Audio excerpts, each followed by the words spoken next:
Você já reclamou de político corrupto, de CEO megalomaníaco, de general aposentado que dá entrevista como se fosse profeta? Já disse que o mundo tá perdido, que não existe mais líder de verdade, que antes é que era bom? Tá, respira, porque se você acha que os líderes de hoje são ruins, é porque nunca ouviu falar de Robert Guiscard. Esse é o cara que construiu um império pessoal na base de espada, saque e intimidação, foi carimbado pela igreja como defensor da fé, invadiu o Império Bizantino como se estivesse entrando em rodízio de pizza e quando foi chamado para salvar o Papa em Roma, fez isso incendiando metade da cidade.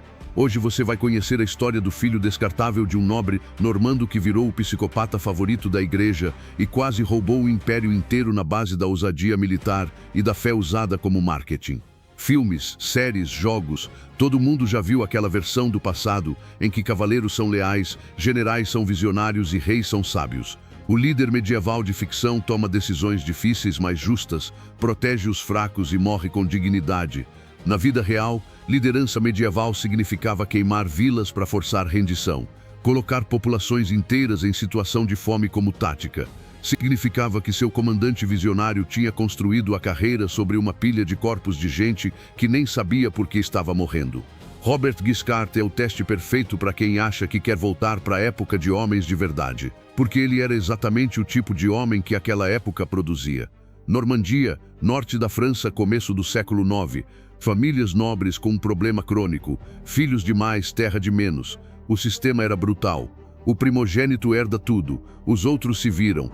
Você podia virar padre, virar problema ou pegar uma espada e ir procurar vida em outro lugar. Robert Guiscard era o sexto filho de Tancredo de Hauteville. Sexto, no mundo em que já o segundo filho estava sobrando. Não tinha castelo esperando, não tinha título garantido, tinha um nome razoável e a habilidade mais valorizada da época, saber usar violência de forma organizada. Então fez o que qualquer jovem ambicioso sem herança fazia. Pegou o que tinha, juntou companheiros de espada e desceu para o sul da Itália, onde normandos já estavam conseguindo terras e poder.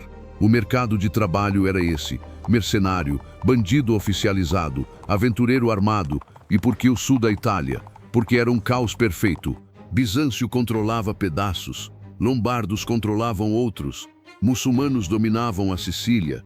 O papado tentava exercer influência sem ter exército próprio. Nenhum desses poderes era forte o bastante para dominar tudo, mas todos eram fracos o bastante para serem explorados. Para normandos armados e sem nada a perder, aquilo era um buffet.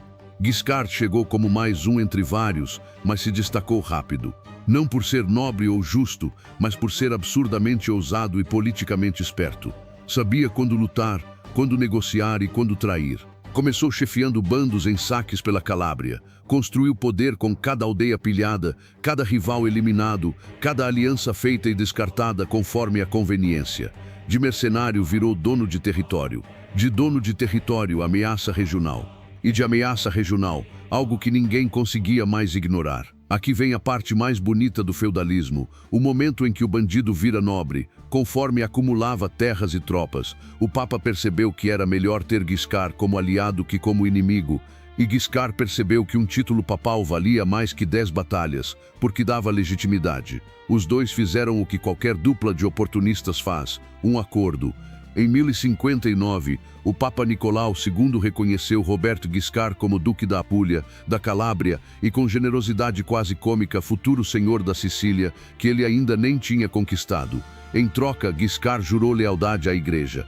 O cara que chegou na Itália sem um centavo, que construiu tudo queimando vila e degolando concorrência, agora era oficialmente príncipe cristão com selo papal. Isso não é exceção do sistema, isso é o sistema. O que hoje seria organização criminosa, no século IX virava reconhecimento político, desde que você fosse eficiente e soubesse dar o dízimo certo. Se Guiscard tivesse parado por aí, seria mais um duque com passado sujo. Mas ele decidiu que peitar o Império Bizantino era boa ideia. O Império Bizantino, herdeiro de Roma, exércitos profissionais, frota naval, diplomacia sofisticada, recursos infinitamente maiores. Guiscard olhou para tudo isso e pensou, dá para invadir. Fabricou um pretexto, apoiou um suposto pretendente ao trono bizantino, provavelmente falso, e lançou uma invasão anfíbia. Cruzou o Adriático, atacou Dirráquio, derrotou o exército imperial em desvantagem numérica. E continuou avançando mesmo com epidemias nas tropas, deserções e logística precária. Guiscard não era razoável. Era o tipo de líder que apostava a vida de todo mundo numa jogada que podia funcionar ou virar massacre. Quando funcionava, era chamado de gênio. Quando não funcionava, os mortos não estavam lá para reclamar. Para aliados, o comandante ousado que via oportunidades onde ninguém via. Para soldados rasos, o cara que te jogava numa praia inimiga e torcia para o plano dar certo. Essa ousadia que os livros celebram seria chamada hoje de total indiferença ao conceito de recursos humanos. O ponto alto ou baixo veio em 1084. O Papa Gregório VII estava encurralado em Roma, sitiado pelo imperador Henrique IV, que tinha colocado um antipapa no lugar dele. E quem o Papa chamou? Seu fiel aliado normando. Guiscard veio, com um exército enorme, incluindo mercenários muçulmanos. Sim, o defensor da fé cristã, marchando com tropas islâmicas, porque pragmatismo sempre venceu doutrina. Expulsou as forças imperiais, resgatou o Papa. Tecnicamente cumpriu o combinado. Só que a libertação virou o que qualquer pessoa que conhecesse Guiscard poderia prever: saque brutal. Tropas normandas incendiaram bairros inteiros, pilharam igrejas, violentaram a população. Roma não era salva, era destruída por quem veio salvá-la. O Papa teve que abandonar a cidade junto com Guiscard, porque os romanos agora o odiavam tanto quanto odiavam o imperador. E o espelho com o presente fica nítido. Hoje a gente reclama de líder tóxico, de CEO que destrói empresa por ego. E tá certo, mas o líder forte que tanta gente romantiza no passado era isso. Alguém cujo método incluía incendiar cidades e cuja lealdade era indistinguível de oportunismo armado. Na época de Guiscard, escândalo não era tweet vazado, era sua cidade pegando fogo porque quem veio te proteger tratou proteção e pilhagem como sinônimos. Robert Guiscard morreu em 1085 de febre no meio de mais uma campanha contra Bizâncio. Morreu fazendo o que sempre fez, avançando contra algo maior que ele, apostando que sorte e espada resolveriam o resto.